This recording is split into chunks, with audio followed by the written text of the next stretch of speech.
आप अपने घर में जो कुछ भी इस्तेमाल करते हैं, सरकार उस पर लगातार नज़र बनाए रखती है कि उनकी कीमतें बाज़ार में बेतहाशा ना बढ़ जाएं, अगर बढ़ रही हैं तो किस तरह से उनको नियंत्रित किया जा सकता है। खास बातचीत के लिए हमारे साथ हैं उपभोक्ता मामले सचिव निधि खरे। मैम, आज आपने पीएमएस वर्जन 4 का लॉन्च किया है, कुछ नई कमोडिटीज़ भी ऐड की हैं, क्यों इसकी ज़रूरत पड़ी और इसमें क्या क्या जो ऐड है वो क्या है? हम लोग अभी तक 22 इसेंशियल कमोडिटीज़ को एवरी डे हम उनकी प्राइसेस को मॉनिटर करते थे, जिसमें होलसेल प्राइस और रिटेल प्राइसेस को हम लोग लेते थे। लेकिन ये जो 22 इसेंशियल कमोडिटीज़ थी, ये मुख्य रूप से जो सीपीआई का वेटेड एवरेज है उसका अबाउट 25% ही लेता था।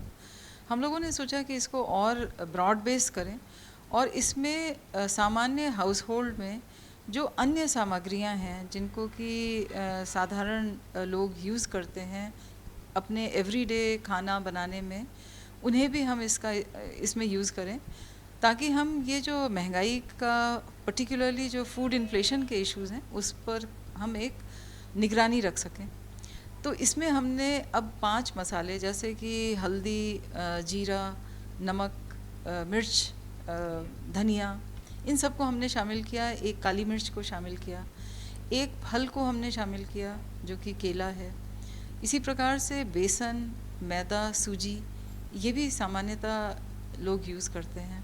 इसके साथ साथ हमने जो मिलेट्स हैं, क्योंकि उनकी भी पैदावार हो रही है और उसका उपयोग भी बढ़ रहा है, तो उस पर भी हम लोगों ने उनको भी शामिल किया।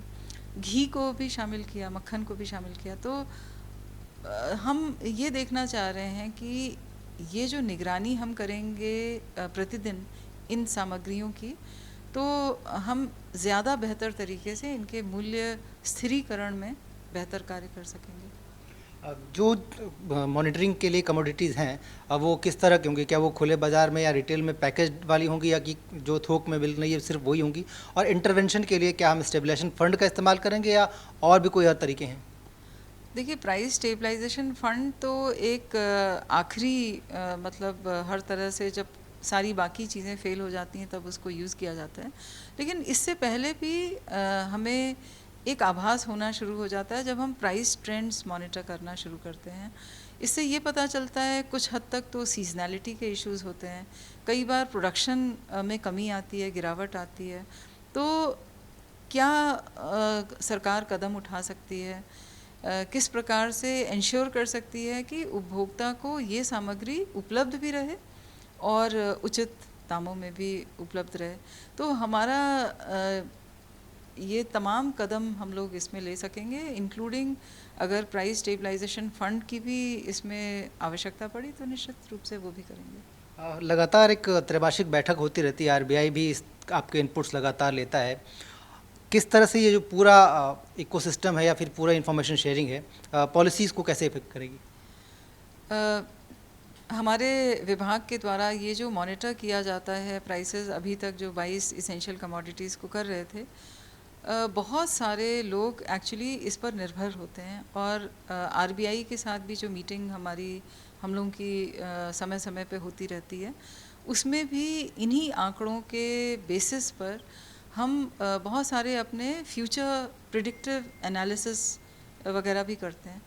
तो इसलिए ये आंकड़े की शुद्धता, इनकी एक्यूरेसी और इनका एक बेहतर, हाँ, उनका एक व्यापक असर देखने के लिए ये बहुत ज़रूरी था। और आरबीआई की ओर से भी हम लोगों को ये अनुरोध किया जा रहा था कि अभी तक हम लोग जो कर रहे थे वो लगभग 25% ही प्रभावशाली था, जो कि सीपीआई के जो प्राइस इंडेक्स है उसको। लेकिन अब जो हमने 16 अन्य कमोडिटीज़ को शामिल किया है, इससे करीब 31% के अंदर हम इसको मॉनिटर कर सकेंगे। तो बेहतर मॉनिटर होगा, जानकारी बेहतर आएगी, सटीक जानकारी आएगी और इससे एक कम समय में क्विक स्टेप्स, रेमिडियल स्टेप्स क्या लिए जा सकते हैं, इस पर हमारे लिए महत्वपूर्ण होगा। मैम, अब दाल पे आते हैं। दाल को लेकर कई तरह की खबरें आ रही थीं, कहा जा रहा था कि मोज़ाम्बिक से इंपोर्ट नहीं हो पा रहा है, कुछ दिक्कतें हैं। अभी क्या वो दिक्कतें सॉल्व हो चुकी हैं? क्या वहाँ से कितना कंसाइनमेंट आ चुका है? उसकी भारत पहुंचने की समय अवधि क्या होगी और दाल की अभी मौजूदा स्थिति क्या है? दाल की मौजूदा स्थिति काफ़ी अच्छी है और जैसा मैंने पहले भी कहा था कि हमारे फूड पर्टिकुलरली जो होलसेल प्राइसेस हैं उनमें लगभग 4% की गिरावट देखी गई है और चाहे मूंग हो या मसूर दाल हो, उड़द दाल हो, इन सभी में प्राइसेस डिक्लाइन कर रहे हैं और तूर और चने में भी डिक्लाइन प्रारंभ हो गया है क्योंकि आने वाला जो खरीफ सीज़न में जो बुआई हुई है तूर की और उड़द की वो बहुत अच्छी हुई है और ये आशातीत एक तरह से सफलता हुई है। अब इसमें कुछ जो फसलें हैं वो उपलब्धता की दृष्टि से हमें दूसरे देशों से इंपोर्ट करनी होती हैं। पिछले वर्ष भी मोज़ाम्बिक और मलावी से जो इंपोर्ट्स हैं उनमें कुछ रुकावट हो रही थी। इसके बारे में इस इशू को संज्ञान में लाया गया और मैं कहना चाहूँगी कि करीब 1400 कंटेनर्स किसी भी समय भारत पहुँच रहे होंगे और 400 और कंटेनर्स भारत आएंगे। तो इस दृष्टि से दालों की जो उपलब्धता है वो और बेहतर होगी और आने वाले त्योहारी सीज़न में दालें उपभोक्ताओं के लिए उपलब्ध रहेंगी। कई बार हमने देखा था पिछले साल में भी कि लगातार मंत्रालय विदेश दूतावासों से संपर्क में था, गवर्नमेंट टू गवर्नमेंट टॉक्स में ज़्यादा बिलीव कर रहा था क्योंकि कुछ आड़तिए या फिर कुछ इम्पोर्टर जो है इस तरह की दिक्कतें पैदा कर रहे थे। अभी का जो सिस्टम है वो गवर्नमेंट टू गवर्नमेंट ही चलेगा या हम इसमें और भी कुछ मॉडिफिकेशन करेंगे? नहीं, देशों के बीच में जो आपसी रिश्ते होते हैं उनके मद्देनज़र हम लोग गवर्नमेंट टू गवर्नमेंट ही बात करना बेहतर विकल्प समझते हैं। लेकिन जो ट्रेडर्स की, इंपोर्टर्स की जो प्रॉब्लम्स थी उन्हें रिजॉल्व करना और एक आपसी समझ के साथ ही इसको किया गया है।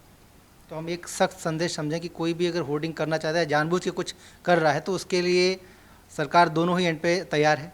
आप देख सकते हैं कि हम लोगों ने जैसे स्टॉक लिमिट्स भी लगा रखी हैं, इन्हीं को मद्देनज़र रखते हुए कि कोई होर्डिंग नहीं करे, कोई ब्लैक मार्केटिंग नहीं करे, कोई प्रॉफिटियरिंग नहीं करे और इस पर बड़ी कड़ी निगरानी चल रही है। एक आखिरी सवाल, रियायती दर पे सरकार ने टमाटर बेचना शुरू किया था, दाम काफ़ी हद तक नीचे आ गए हैं, बल्कि सरकारी रेट उससे भी नीचे आ चुके हैं। अब क्या हम उस दाम की समीक्षा करेंगे? हम नए रेट्स पे कुछ तैयारी कर रहे हैं? निश्चित रूप से हम लोग जैसे आपने देखा कि टमाटर को जब हम लोगों ने 60 रुपये में बेचना प्रारंभ किया दिल्ली, मुंबई, गुड़गांव, नोएडा में, तो अपने आप बहुत तेज़ी से इसमें जो प्रिवेलिंग मार्केट रेट था 99 से घट करके वो आज सफल वगैरह में 69 का बिक रहा है और कई जगह पे 60 रुपये तक भी आ गया है और यही हमारा उद्देश्य था। हम कल से इसे 50 रुपये में बेचना प्रारंभ करेंगे जिससे कि और फर्दर इसका जो प्राइस है वो 50 तक आ जाए।